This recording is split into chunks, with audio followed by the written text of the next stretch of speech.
नमस्कार, ओजस वैली में आपका स्वागत है। यह कहानी है उम्मीद की, कभी न हारने वाले जज्बे की। जब इंसान के जज्बे के आगे कायनात भी अपना रुख बदल देती है। यह सच्ची कहानी है सारू ब्रायली की। बात 1986 की है।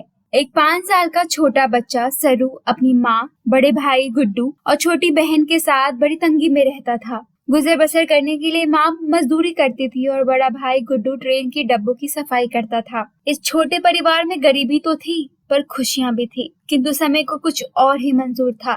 एक शाम माँ सरू को गुड्डू के हवाले काम पर निकल गई। गुड्डू सरू को सुलाकर काम पर निकल ही रहा था, पर सरू को आज घबराहट सी हो रही थी। वह गुड्डू के साथ काम पर जाने की जिद करने लगा। बड़ी मिन्नतों के बाद बड़ा भाई मान गया। दोनों भाई स्टेशन पर पहुँचे। स्टेशन पहुंचकर सरू को नींद आने लगी। गुड्डू ने सरू को बेंच पर सुलाया और कहा, कहीं जाना नहीं, डब्बों की सफाई करके कुछ ही देर में मैं यहीं आता हूँ। कुछ देर बाद सरू उठा तो बड़े भाई गुड्डू को इधर उधर ढूंढने लगा। ढूंढते ढूंढते वह एक खाली ट्रेन के डब्बे में जा बैठा, जहाँ उसे फिर से आंख लग गई। तो जब आंखें खुली तो ट्रेन अपनी पूरी स्पीड में चल रही थी। घबराहट के मारे सरू अपनी माँ, भाई सबको पुकार पुकार के चिल्ला रहा था, लेकिन इस मासूम बच्चे की वहां सुनता कौन। ट्रेन लगभग 2 दिनों तक बिना रुके चलती रही। रोता बिलखता ये बच्चा खिड़की से बाहर बचाओ बचाओ की मिन्नतें करता रहा। कोलकाता शहर। चलते चलते ट्रेन सीधे कोलकाता शहर जाकर रुकी। बेचैन घबराया अपने घर को याद करता सरू ट्रेन से बाहर निकला और उसे तनिक भी अंदाजा नहीं था कि वो अपने गांव से बहुत दूर आ गया है और वो इतने शहर में बस एक तिनके की तरह है।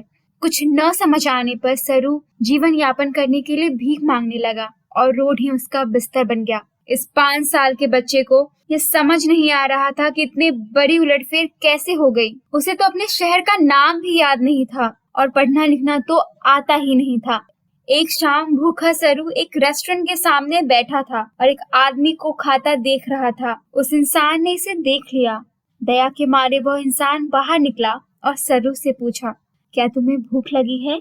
सरू ने हाँ में सर हिला दिया। उसने सरू को पेट भर के खाना खिलाया। फिर उस आदमी ने पूछा, तुम कहाँ रहते हो? सरू कुछ भी बता ना पाया। वो भला इंसान सरू को पुलिस के पास ले गया। पुलिस ने थोड़ी पूछताछ के बाद उसे अनाथालय में ले जाना ठीक समझा। कुछ दिनों के खोज खबर के बाद भी सरू के परिवार का पता नहीं चला और उसे अनाथ घोषित कर दिया गया।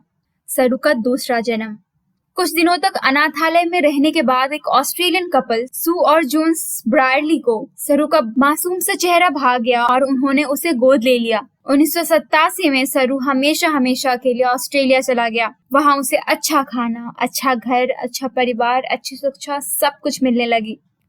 लगभग 20 साल बाद सरू की माँ सू ने उसकी पढ़ाई के दौरान उसके कमरे में एक विश्व का नक्शा लगा दिया था और कहीं न कहीं उस नक्शे ने सरू के जहन में वो बचपन की यादों को ताजा रखा था। और लगभग 20 साल बाद भी वह अपनी माँ, बड़े भाई गुड्डू सबको याद करता, पर उसे तो गांव का नाम भी ठीक से याद नहीं था, तो उन्हें खोजता कैसे? पर उसने अपने परिवार से मिलने की उम्मीद नहीं छोड़ी।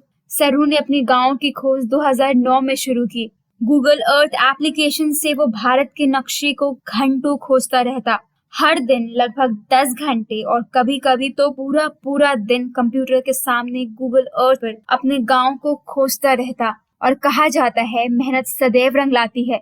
और लगभग 2 साल की कड़ी मेहनत और बहुत खोज खबर और रिसर्च के बाद सरू को एक जाना पहचाना नक्शा मिल गया, जो कि मध्य प्रदेश के एक रेलवे स्टेशन खांडवा का था, जहां उसकी यादों से मिलता जुलता वही रेलवे स्टेशन, वही नदी, वही फैक्ट्री थी। इसे देखकर सरू की खुशी का तो ठिकाना ना रहा। सरू के माँ बाप सू और जोन्स ने भी उसका साथ दिया और वह निकल पड़ा भारत, अपनी माँ, अपनी बचपन की यादों के साथ।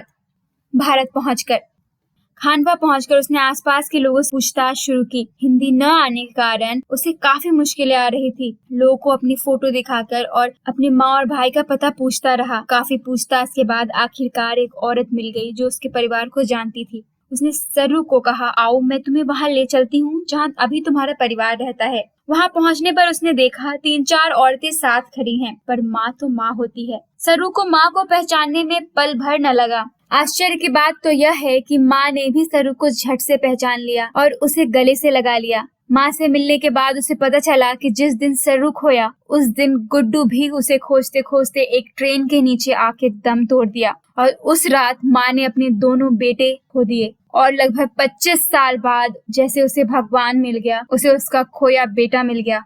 सरू की जिद, उसकी उम्मीद, परिवार से मिलने की ललक और उसके जुनून ने उसे अपनी माँ से मिलवा दिया। आज सरू ऑस्ट्रेलिया में एक बिजनेसमैन है। उसने अपनी माँ को भारत में एक नया घर दिलाया है। साल में कई बार वो अपनी माँ बाप सू और जोन्स के साथ माँ से मिलने आता है। सरू ब्रायडली ने इस कहानी को अपनी किताब अ लॉन्ग वे होम में लिखी है, जिसका लिंक डिस्क्रिप्शन में है। ऑस्ट्रेलिया में बैठा यह इंसान 20 सालों के बाद भी अपने माँ और परिवार को खोज रहा था, और था ही क्या इसके पास, तो कुछ धुंधली रेलवे स्टेशन और घर की यादें, जहाँ वो गुम हो गया था जब वो महज 5 साल का बच्चा था।